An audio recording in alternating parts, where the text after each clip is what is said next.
So it's been a few weeks since you've seen us.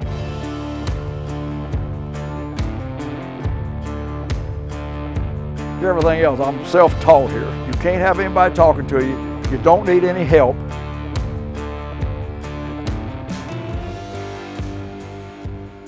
Now that doesn't mean we've been lazy. Let me show you a little bit of what we've been doing. So right here, what you're gonna see in front of us, Herb has got a brand new toy, and boy, if he has not put it to use. So what he's done is started to make panels, as you see here, which I've painted, got ready to put in the car, to put underneath the trunk here to clean this trunk up on the Lancer. So where they go is inside each panel on each side, and it doesn't stop there. He started with the 59 Dodge and the Lancer are both getting these metal panels. So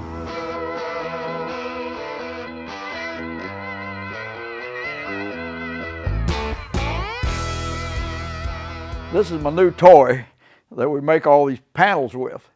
And the rollers I've got on here right now makes the recess, like it's in that stuff over there.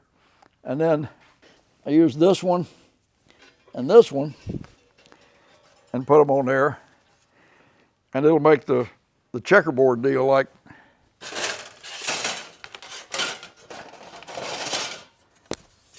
this. If you got this roller on the bottom, it runs under here. Then this one runs in the top and runs it down in there. And you can make a lot of scrap metal real fast with this thing. I've made some scrap metal. I sure have. I have made some scrap metal. But I bought one. I bought it with that head on it there. And then it wasn't deep enough. I couldn't put my big panels in it. So I bought this head, swapped it out and put it on here, and I'll sell that one. But see how it just slides on that. Yeah. You just pop it off there. So you can, well, need a bigger piece of metal. I could show you some.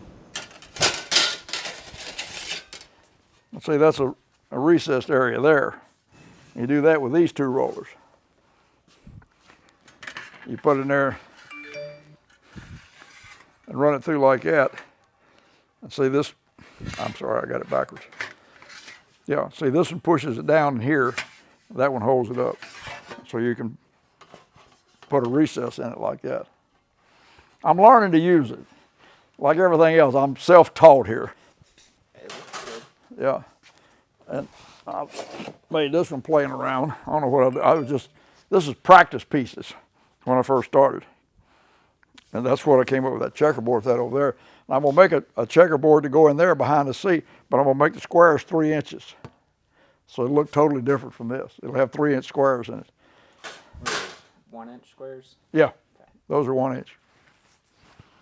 But I like doing it, but you have to do it when nobody's here. You can't have anybody talking to you. You don't need any help. You want peace and quiet. You don't want the TV on. You don't want nothing. You want peace and quiet.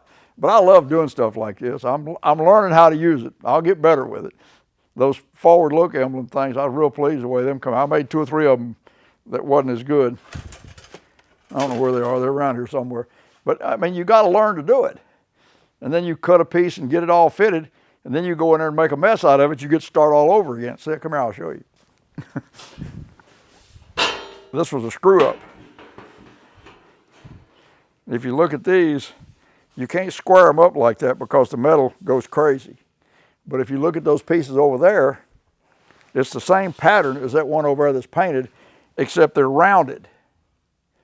And that's why I had to get the longer head so I could rotate the piece while you turn it.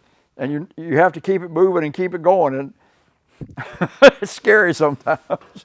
But I keep stuff like this to remind me of what I did wrong. It's almost like a bandsaw, but for metal, kind of. Well, it makes a recess in the metal.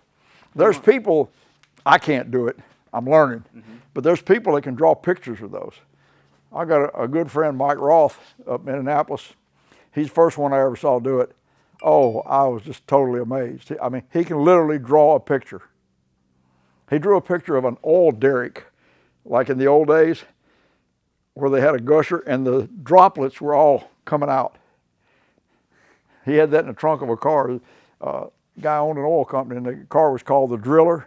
So he drew a picture of an oil derrick, and then drew the droplets like it was gushing out. You could see it all gushing. It was amazing to see. Mike's really good. He's really good. This is what I'm putting in the Lancer. You know what that is? Electric power steering. I was going to say like something for steering, but Yeah, electronic. that's electric power steering. And the steering column, I hadn't even opened the steering column. It's in the box there. It's I did it. Makes the steering column, and the column is steel, so we can paint it to match the car. Is it the same one you put in the red one? Same type thing, yeah. Yeah, except this is going to have electric power steering. You turn the key on, you can sit there and turn the steering wheel.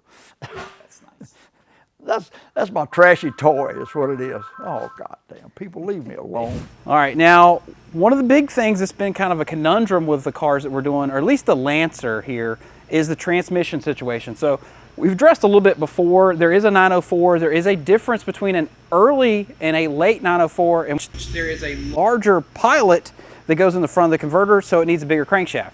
So needless to say, the 170 is now out, and we now have a 225 going in. Now the 225, we've decided, needs to be gone through, taken apart, and for a couple reasons. One of the biggest reasons here, if you want to follow me here and look, we actually put one of the piston rings back in cylinder number 1 to check the end gap. Now that is the ring that came out, and I have measured it at 82 to 83 thousandths of ring end gap. Now keep in mind, this is probably supposed to be somewhere between 15 to 17, 18 thousandths original. So needless to say, very excessive. Now another thing to show you really quick is the camshaft that came out of it. Now I'm actually somewhat surprised, me and her both, you'll see this lobe right here. That lobe has a lot of wear. That is the actual fuel pump lobe that your fuel pump actually rides off of. So probably a good thing we took it apart, because all that metal has to go somewhere in that engine. And we want to make sure when Herb's out here driving this thing, especially with all of his new toys and goodness that he's put in this thing, that he can enjoy it without having to worry about it.